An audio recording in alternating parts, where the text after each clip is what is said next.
Well, your next comic is a brilliant guy, you guys. Are you ready for more comedy or what? Heck yeah. This is your final comic of the night, the headliner, so to speak. Ladies and gentlemen, I want you to give a nice, warm welcome to Ryan Fay, everyone.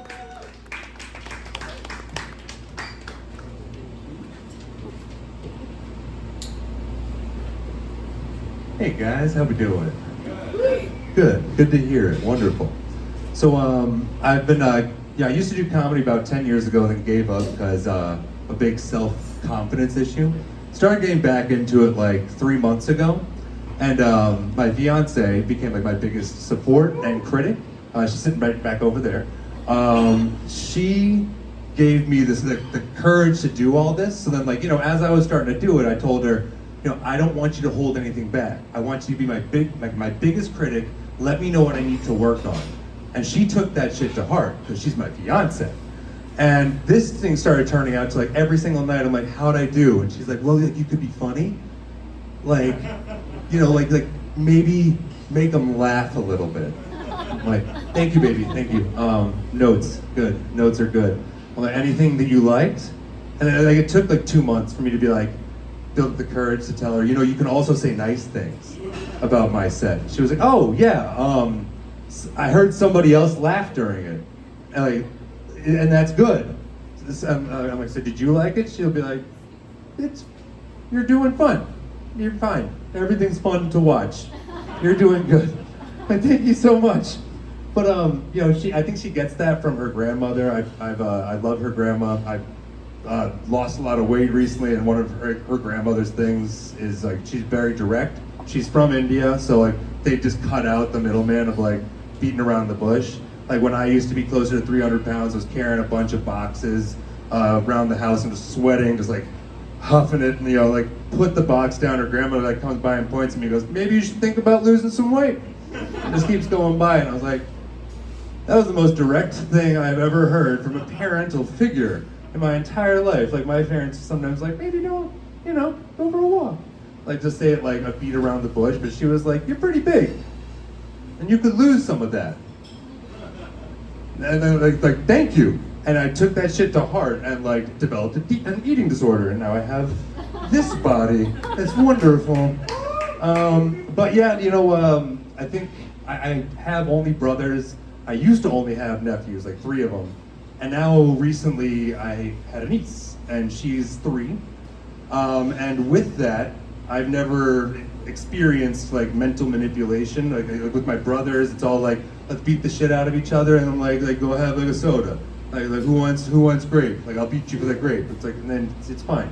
But like with my nephews as well, it's like, where'd you get that black eye? And like they'll just be like, I don't have a black eye. And, yeah, like, where'd you get it? Like, I fell down. And then like somebody else asked me, like, I fell on the ice. Like, it's June. How'd you? And he's like, I honestly don't know how I got the black eye. Like, but they all fight each other, and it's fucking hilarious. Like, I have 2 twin nephews that they only can like destroy the house. Like in their first 3 years of life, both of them destroyed 5 bed frames. Like to the point where people would come over and be like, you're not like to my brother, like you're neglecting your children. They need bed frames. He's like, they only last about a month. Like we'll bolt them to the wall, and they rip them out of the wall, and they block the bedroom door with both of the things, and then beat the shit out of each other and peel the wallpaper off. You're like, okay, well, that's interesting. But now I'm dealing with a new problem where my niece is like manipulating me emotionally. And none of the boys have ever done this. And so she discovered like my fiance's favorite argument, which is just like after I say a bunch of stuff, just no. No. And the other day I'm like, hey Emma, good to see you. And she puts her iPad over her face and just goes, no. And it's like, it kind of took me back, like as if I was hurting her. So I tried to be like, fun uncle, like I've done with all my nephews, grab onto her big toe. I was like, whose toe is this? She's like, not mine. It's like, oh, how could you? It's like, oh my God. I guess did I do something? My mom's like, just ignore, it's fine. But, and with my mom, I grew up with like zero sympathy. And they'd be like, I stubbed my toe. She'd be like, which one? Left foot? Like, want me to stomp on the right one? You're like, very good. We're gonna move on. my niece, it's like everybody's like doting on her. Everyone feels bad. Like, oh my God, she got a little boo boo. How'd she get the boo boo? Like, and she could just tell you, like, I don't know. And everyone's like, we have to find the answer. The boys, like, they walk into walls, and you're like, don't maybe watch out for the wall. I don't fucking know. But I come from a long line of creative and visual people, as all of my nieces and nephews are. We're all visual learners, so we take that sort of stuff to heart. With my dad, though, he's very by the book sort of stuff. I went to art school, so for me, I'm his least favorite son because I was not the sport kid, which is fine. It's fine to not be the sport kid. But with being the art son, I got to like get away with a lot of shit. Like I just had a gravity bong in the basement, and he one day was like, "What is that?" I was like, "Well, it's an art project dealing with gravity and water." And he just tuned out. I was like, "I do not want to hear anything else about that." Until like his friends came over a couple years later, and your son has a gravity bong right there.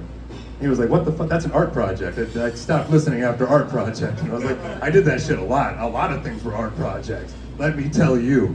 Able to get away with that sort of stuff. But my mom, she's very visual, and she's very, she was one of the ones that went to college like in the 80s, and people told her, "You're not really a school person. You're more of like a doing stuff sort of person." So she was like, great, took that to heart, became a hairdresser. She called herself like an unlicensed therapist. And because of that, I've never had my hair cut by anybody else other than my mother. I'm 33 years old. And my friends were organized by my mother recently with a hair intervention, which it might sound kind of crazy, but like they did it. I came over to my buddy's house thinking I was invited over for dinner, and there was some wine and some water all set up. He's like, "Why don't you take a seat?"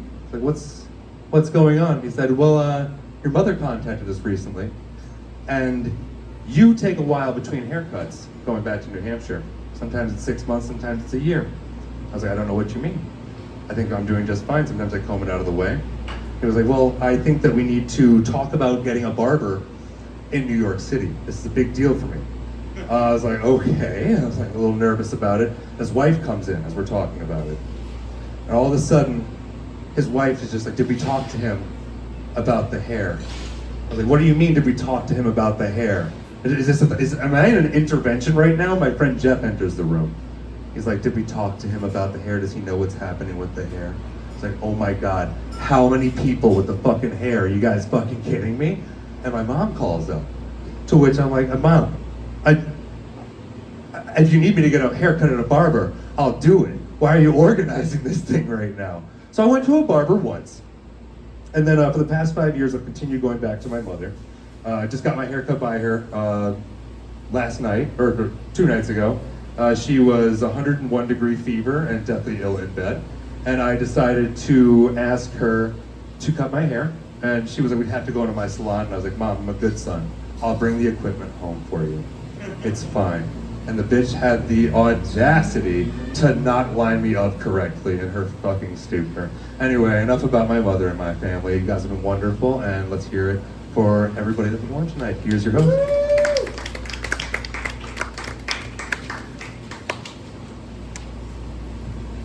Ryan Fay, everybody.